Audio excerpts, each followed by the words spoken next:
வணக்கங்கள். இன்றைக்கி எதை பற்றி பார்க்க போகிறோம்னா, இந்த புரட்டாசி மாதத்தில் நம்ம 12 ராசிக்கு உரிய என்னென்ன அமைப்பு இருக்குது, எப்படி இருக்குது, இந்த மாதத்தில் இந்த 2025 எந்தெந்த அமைப்புகள்லாம் வர இருக்குது அப்படிங்கிறத பற்றி பார்க்கலாம். அதை இப்போ இந்த இடத்துல நம்ம உடல்நிலை எப்படி இருக்குது, வருமானம் எப்படி இருக்குது, அடுத்தது நம்ம என்ன தொழில் செய்யலாம், எதில் காதல் வருதா, இல்லது திருமணத்தில் பிரச்சனை இருக்கா, நல்லா இருக்கா, இன்னும் இந்த தொழில் ரீதியாக என்ன வருமானம் இருக்கா, செலவு இருக்கா, எதில் நம்ம அதிகமாக இன்வெஸ்ட் பண்ணலாம், பண்ண வேண்டாம் அப்படிங்கிற தன்மைகள் எல்லாம் இந்த அமைப்பில் நம்ம எல்லாம் கொஞ்சம் விரிவாக பார்த்து அதுக்கான என்ன சொல்யூஷன், என்ன செய்யலாம் அப்படிங்கிற தன்மையில் நம்ம இப்போ இந்த புரட்டாசி மாத பலன்களை பார்க்கலாம். அதில் இப்போ ஒவ்வொரு கணக்குலேயும் ஒவ்வொரு சூழல்கள் வரும். ஒவ்வொரு ராசிக்கு இந்த மாதிரி செய்யலாம், செய்யக்கூடாது அப்படிங்கிற ஒரு சூழல்லாம் இருக்கும். அது எல்லாத்தையும் நம்ம பொறுமையாக அழகாக அது என்னென்ன செய்யலாம், என்னென்ன செய்யக்கூடாது. ஏன்னா மக்களுக்கு எதில் எடுத்தாலும் அவசரம் இருக்குது, அதே அளவுக்கு பொறுமை குறைஞ்சிக்கிட்டே இருக்குது. அப்போ அந்த பொறுமையாக என்ன சொல்ல வரோம், அதில் இருக்கிற ப்ளஸ் ஆர் மைனஸ் என்ன, அதை தெரிஞ்சு அதை அனுபவப்படுத்தி அதை நீங்கள் உங்கள் லைஃப்பில் பொருத்தி அதை நல்ல ஒரு ஆழ்ந்த சிந்தனையோடு எடுத்துகிட்டு போய் அதை நீங்கள் சரியாக பயன்படுத்திக்கிறீங்கன்னா இந்த ராசி பலன் அந்த விஷயம் இருக்கு இல்லையா, அது மாத ராசி பலன்.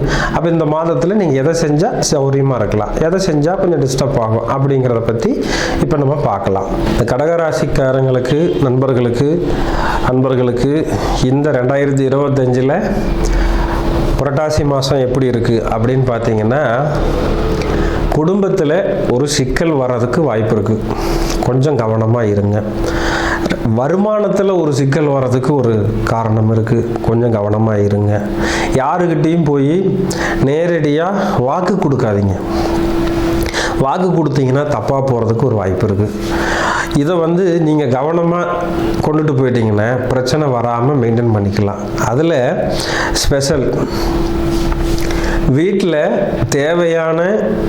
வீட்டுக்கு தேவையான பொருள் வாங்கிறது, அந்த வீட்டுக்கு உண்டான அமைப்புகளில் என்னென்ன தேவை இருக்கோ அதெல்லாம் நீங்கள் முன்னே செஞ்சு அதை சரி பண்ணிக்கிறது நல்லது. இப்போ ஒன்றும் இல்லைங்க, வீட்டுக்கு தேவையானது என்னென்ன தேவை இருக்குது, நம்ம அன்றாட வாழ்க்கைக்கு என்னென்ன தேவை இருக்குது, அதையெல்லாம் நீங்கள் கரெக்டாக கொடுக்குற பட்சத்தில் பெருசாக ரிஸ்க் இல்லாமல் போயிருங்க. வீட்டுக்காரம்மாக்கிட்ட இதை வாங்கி வரோம், அதை வாங்கி வரோன்னு சொல்லி ஏமாந்து போகக்கூடாது. அவங்க அப்படி போனாங்கன்னா நிறைய சிக்கலை தருவாங்க.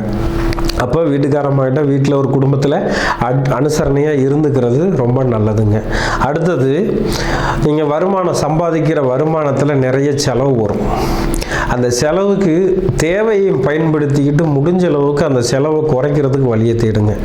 ஏன்னா நீங்கள் பாட்டு கொஞ்சம் கௌரவமாக அந்தஸ்தாக நல்லா இருக்கணும்னு நினச்சி நிறைய விரைய செலவுகளை இந்த மாதத்தில் பண்ணுறதுக்கு ஒரு வாய்ப்பு இருக்குது. அதே மாதிரி புதன் 2ல் இருக்கிறாரு.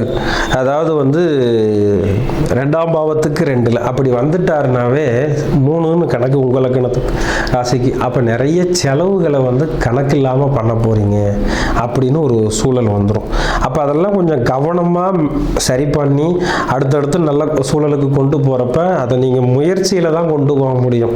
ஏன்னா 3ஆம் இடங்கிறது முயற்சி. அது நீங்கள் முயற்சி பண்ணாமல் பேசி புரோஜனமே இல்லைங்க. அது கொஞ்சம் கவனத்தை சிதற வைக்காமல் நீங்கள் அதை பார்த்துக்கணும். அடுத்தது, யாருக்கும் எதுக்காகவோ ஜாமீன் கையெழுத்து போடக்கூடாது. இந்த மாதத்தில் போய் யாருக்காவது கையெழுத்து போட்டு ஒரு ஜாமீன் போடுறேன் அப்படின்னு போட்டிங்கன்னா இந்த மாதம் போடக்கூடிய அந்த விஷயம் உங்கள் லைஃப் ஃபுல்லாக நீங்கள் தான் கடன் கட்டுற மாதிரி வரும். அதை நீங்கள் கொஞ்சம் கவனமாக பார்த்துக்குங்க. ஏன்னா அந்த இடத்துல சூழல் தப்பாக போயிடும். அடுத்ததான் பார்த்தீங்கன்னா, யாருக்கிட்டையும் எதுக்காகவும் கடன் வாங்கக்கூடாது. இந்த மாதம் கடன் வாங்குறீங்க அப்படின்னு சொன்னாக்கா அது டபுளிங் ஆகிட்டே தான் இருக்கும். ஏன்னா வட்டி போட்டுக்கிட்டு குட்டி போட்டுக்கிட்டு அது பாட்டு போயிட்டே தான் இருக்கும். ஏன்னா இந்த கடகத்துக்கு இந்த மாதம் கடன் வாங்கக்கூடிய தன்மை இல்லை. அப்படி இருந்தாலும் அதை நீங்கள் ரொம்ப கவனமாக குறைவானதாக வாங்கி அதை சீக்கிரம் உங்களுக்கு அடைக்க முடியுமாங்கிற அளவுக்கு தேடி பிடிச்சி கொடுத்துட்டிங்கன்னா சௌரியமாக வருங்க. இல்லைன்னா தப்பாக போயிடும்.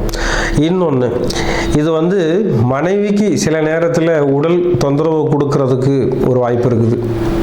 ஏன்னா 2ஆம் இடங்கிறது அந்த சூழலில் வர்றது ஒரு கொஞ்சம் குடும்பத்தில் இருக்கிற தொல்லைகளை பார்க்குறதுக்கு இருக்குது. அதில் மனைவிக்கு கொஞ்சம் செலவு பண்ணுறதுக்கு இருக்குது. அப்பயும் அதுலேயும் கொஞ்சம் கவனமாக பார்த்துக்குங்க. குழந்தைங்களுக்கு கொஞ்சம் ஸ்கூல் போகிறது வர்றது, ஃபீஸ் கட்டுறது, போகிறது வர்றதில் கொஞ்சம் சிக்கல் அதிகமாக இருக்கும். அதையும் கொஞ்சம் கவனமாக பார்த்துக்குங்க. இதிலெல்லாம் ஓரளவுக்கு சமாளித்து அடுத்தடுத்து கொண்டு போகிறதுக்கு லக்ஷ்மி நரசிம்மரை வழிபாடு பண்ணுங்கள். அது ரொம்ப சௌகரியமாக கொண்டு நம்மளை சௌகரியப்படுத்தி வைக்குங்க. அடுத்தது, வருமானம் போக்குவரத்தில் இருந்தாலும் சில நேரத்தில் இவங்களுக்கு இப்போ சேவ் பண்ண சிந்தனை வராது. முடிஞ்ச அளவுக்கு சேவ் பண்ணிக்கிட்டிங்கன்னா வருமானத்தில் குறையில்லாமல் வரும். ஏன்னா அந்த ஒரு அமைப்பு இங்கே இருக்குது. சேவ் பண்ணனால கிடைக்குமா அப்படின்னா, சேவ்னா சேமிப்பு இல்லை, நம்ம முக சவரம் பண்ணிக்கிறது. இதை பண்ணிக்கிறதும் ஒரு யோகத்தை தரும் அப்படின்னு இருக்குங்க. அதனால் அந்த அமைப்பை உருவாக்கிக்கலாம். அடுத்ததாக இந்த மாதத்தில் தங்க நகைகளை அடமானம் வைக்க போகக்கூடாது. போகிறதுக்கு உண்டான அனைத்து தகுதியும் இப்போ இருக்குங்க. வச்சிங்கன்னா அது ரொம்ப நாளைக்கு அங்கேயே இருக்குங்க. அது திரும்ப வாங்க முடியாது. அப்போ தங்க நகைகளை கொஞ்சம் கவனமாக ஹேண்டில் பண்ணுங்கள். முடிஞ்ச அளவுக்கு இந்த மாதத்தில் நீங்கள் போய் வைக்கிறத தவிர்த்துக்கலாம்.